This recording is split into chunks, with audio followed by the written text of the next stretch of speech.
जीतू मुस्कुराया और धीरे से कहा, ऐसा लगता है कि मेरे कुछ लोगों ने नीचे कुछ परेशानी और गलत फहमियां पैदा की है। चूंकि द फेमस भाई जी व्यक्तिगत रूप से मेरा अभिवादन करने आए हैं, मैं उन्हें और उनकी बातों को कैसे महत्व नहीं दे सकता।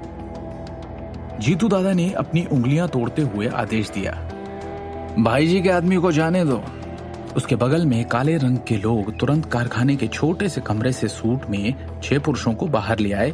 ये वो पुरुष थे जिन्हें जगन ने पहले रैट को पकड़ने के लिए हरियाणा शहर भेजा था।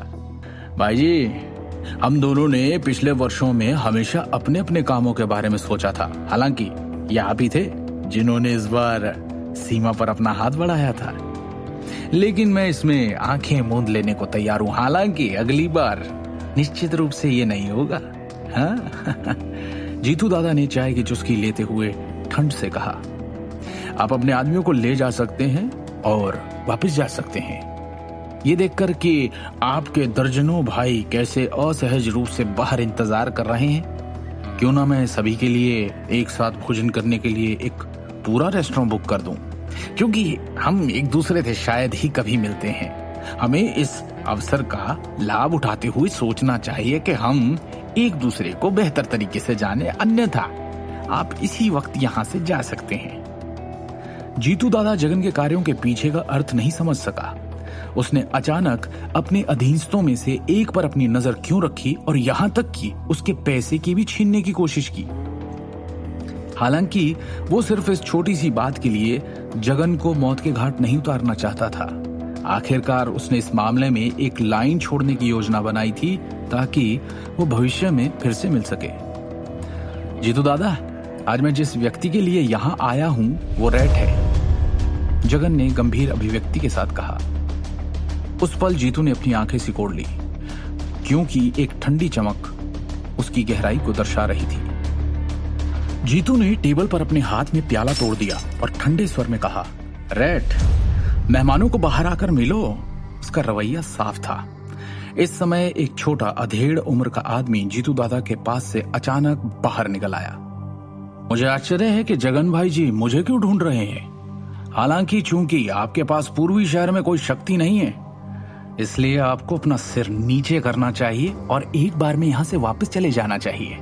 रैट ने हाथ उठाया और बिना किसी डर के अहंकार से कहा। जगन के माथे की नसें उसके बढ़ते गुस्से में तुरंत बाहर निकल गई।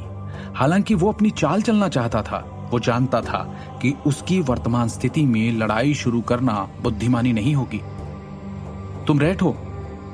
क्या तुमने नारंग के आभूषण समूह से किंग ऑफ द वर्ल्ड को चुरा लिया? शिवम ने आगे कदम बढ़ाया और उदासीन भाव से रैट की ओर देखा। सर जी, ये जीतू दादा और रैट हैं। मैं आपके शब्दों को सुनूंगा चाहे कुछ भी हो, जगन ने शिवम के पीछे पीछे हटने से पहले स्पष्ट रूप से कहा। शिवम के लिए जगन भाई जी के सम्मान को देखकर जीतू दादा ने मुंह फेर लिया और पूछा, तुम कौन हो? शिवम गांधी, शिवम ने उदासीनता से कहा। मैं आपसे फिर से पूछता हूं, क्या इस समय दुनिया का राजा आपके कब्जे में है? King of the world Shivam Gandhi. अब धीरे धीरे जीतू की झिझक समझ आ रही थी, क्योंकि उसने बिंदुओं को जोड़ने की कोशिश की थी। वही तुम जैसे बेकार इंसान वास्तव में मुझसे इस तरह से बात करने की हिम्मत करता है? जीतू दादा एक मजाकिया भाव के साथ बेतहाशा हंसा।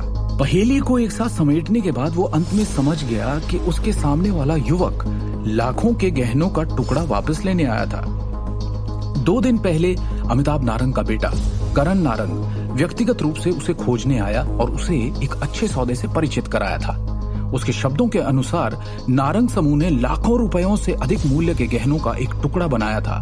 कंपनी से गहने चुराने में उसकी मदद करने के बदले में करण नारंग ने कहा कि जीतू अपने लिए जितने चाहे गहने रख सकता है। इसके बारे में सोचने के लिए एक पल लेने के बाद क्या उसका प्रस्ताव कम जोखिम वाला उच्च इनाम नहीं था? इस प्रकार उसने किंग ऑफ द वर्ल्ड के उत्तराधिकारी के साथ करण नारंग की सहायता के लिए तुरंत कुख्यात रैट की व्यवस्था की। कंपनी के अंदर किसी की मदद से उस गहने के टुकड़े को चोरी करना बेहद आसान होगा। हालांकि जीतू दादा ने कभी भी शिवम के इतने मूर्ख होने की उम्मीद नहीं की थी, क्योंकि उसने वास्तव में गहने के टुकड़े को वापस लेने के लिए सीधे शेर की मांद में आने की हिम्मत की थी। तुमने मुझे मेरे ही इलाके में मुझसे वो गहने का टुकड़ा मांगने और मुझे ललकारने की हिम्मत कैसे की? क्या तुम्हें लगता है कि तुम इस जगह से जिंदा बाहर निकल सकते हो? और ये कहते ही जीतू दादा ने अचानक एक चांदी की पिस्तौल निकाली और उसे शिवम के माथे पर तानते हुए शिवम को अपना निशाना बनाया।